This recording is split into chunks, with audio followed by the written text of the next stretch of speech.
In this video, I will be showing you how to create a digital product in Canva.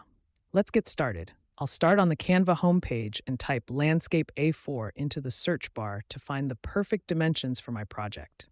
I'm going to scroll through the template results and pick a simple layout to use as a base. I'll select this Gray Shapes template, verify the size, and click Customize this template. Once the editor loads, I want a fresh start, so I'll click on each of the existing gray elements and delete them until the entire page is completely blank.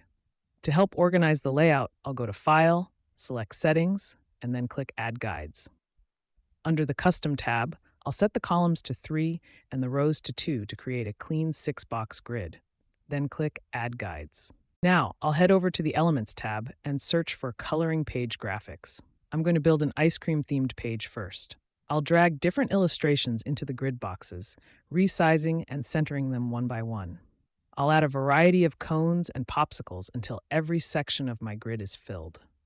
To keep the project going, I can duplicate my work or simply add a new page to use the same grid lines. For the second page, I'll search for Pastry Coloring Page to add some variety to the collection. I'll place a unique dessert in each box, including cake slices, cupcakes, donuts, and even a waffle, making sure they are all neatly aligned and scaled correctly. With just a few simple steps, I've created a professional digital coloring book that is ready to be shared or sold. I hope this tutorial helps you start your digital product journey today.